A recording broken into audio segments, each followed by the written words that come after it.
After a fourth persuader, he drifted into it himself, in a quite simple and natural way. I am an American. I was born and reared in Hartford, in the state of Connecticut anyway, just over the river, in the country. So I am a Yankee of the Yankees and practical, yes, and nearly barren of sentiment, I suppose, or poetry, in other words. My father was a blacksmith, my uncle was a horse doctor, and I was both, along at first. Then I went over to the great arms factory and learned my real trade, learned all there was to it, learned to make everything, guns, revolvers, cannon, boilers, engines, all sorts of labor-saving machinery. Why, I could make anything a body wanted, anything in the world, it didn't make any difference what, and if there wasn't any quick new-fangled way to make a thing, I could invent one and do it as easy as rolling off a log. I became head superintendent, had a couple of thousand men under me. Well, a man like that is a man that is full of fight, that goes without saying. With a couple of thousand rough men under one has plenty of that sort of amusement. I had, anyway. At last I met my match, and I got my dose. It was during a misunderstanding conducted with crowbars with a fellow we used to call Hercules. He laid me out with a crusher alongside the head that made everything crack, and seemed to spring every joint in my skull and made it overlap its neighbor. Then the world went out in darkness, and I didn't feel anything more, and didn't know anything at all, at least for a while. When I came to again, I was sitting under an oak tree, on the grass, with the whole beautiful and broad country landscape all to myself nearly. Not entirely, for there was a fellow on a horse, looking down at me, a fellow fresh out of a picture book.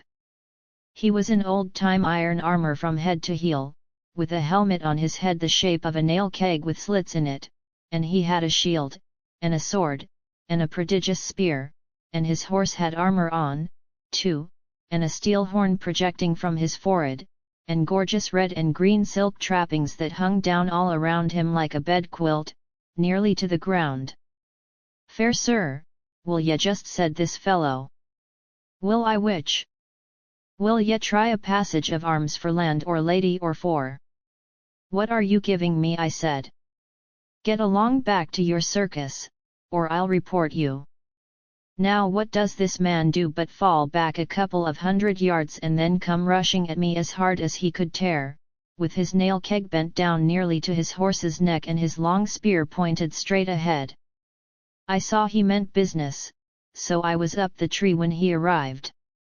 He allowed that I was his property, the captive of his spear. There was argument on his side and the bulk of the advantage, so I judged it best to humor him. We fixed up an agreement whereby I was to go with him and he was not to hurt me. I came down, and we started away, I walking by the side of his horse. We marched comfortably along, through glades and over brooks which I could not remember to have seen before, which puzzled me and made me wonder, and yet we did not come to any circus or sign of a circus. So I gave up the idea of a circus, and concluded he was from an asylum. But we never came to an asylum, so I was up a stump, as you may say. I asked him how far we were from Hartford. He said he had never heard of the place, which I took to be a lie, but allowed it to go at that. At the end of an hour we saw a faraway town sleeping in a valley by a winding river, and beyond it on a hill, a vast grey fortress with towers and turrets, the first I had ever seen out of a picture. "Bridgeport," said I, pointing. "Camelot," said he. My stranger had been showing signs of sleepiness. He caught himself nodding, now, and smiled one of those pathetic, obsolete smiles of his, and said, "I find I can't go on, but come with me, I've got it all written out, and you can read it if you like." In his chamber, he said, "First, I kept a journal, then by and by, after years, I took the journal and turned it into a book." How long ago that was! He handed me his manuscript, and pointed out the place where I should begin, begin here. I've already told you what goes before. He was steeped in drowsiness by this time.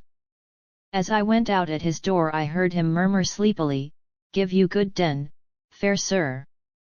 I sat down by my fire and examined my treasure. The first part of it, the great bulk of it, was parchment, and yellow with age. I scanned a leaf particularly and saw that it was a palimpsest. Under the old dim writing of the Yankee historian appeared traces of a penmanship which was older and dimmer still, Latin words and sentences, fragments from old monkish legends, evidently. I turned to the place indicated by my stranger and began to read as follows. "Camelot, Camelot," said I to myself. "I don't seem to remember hearing of it before. Name of the asylum, likely." It was a soft, reposeful summer landscape, as lovely as a dream, and as lonesome as Sunday. The air was full of the smell of flowers, and the buzzing of insects, and the twittering of birds, and there were no people, no wagons, there was no stir of life, nothing going on. The road was mainly a winding path with hoof prints in it, and now and then a faint trace of wheels on either side in the grass, wheels that apparently had a tire as broad as one's hand. Presently a fair slip of a girl, about 10 years old, with a cataract of golden hair streaming down over her shoulders, came along. Around her head she wore a hoop of flame-red poppies. It was as sweet an outfit as ever I saw, what there was of it. She walked indolently along, with a mind at rest, its peace reflected in her innocent face. The circus man paid no attention to her, didn't even seem to see her.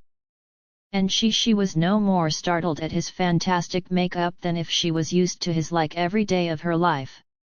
She was going by as indifferently as she might have gone by a couple of cows, but when she happened to notice me, then there was a change. Up went her hands, and she was turned to stone, her mouth dropped open, her eyes stared wide and timorously. She was the picture of astonished curiosity touched with fear. And there she stood gazing, in a sort of stupefied fascination, till we turned a corner of the wood and were lost to her view. That she should be startled at me instead of at the other man, was too many for me. I couldn't make head or tail of it. And that she should seem to consider me a spectacle, and totally overlook her own merits in that respect, was another puzzling thing, and a display of magnanimity, too, that was surprising in one so young. There was food for a thought here. I moved along as one in a dream. As we approached the town, signs of life began to appear. At intervals we passed a wretched cabin, with a thatched roof, and about it small fields and garden patches in an indifferent state of cultivation. There were people, too, brawny men, with long, coarse, uncombed hair that hung down over their faces and made them look like animals. They and the women, as a rule, wore a coarse tow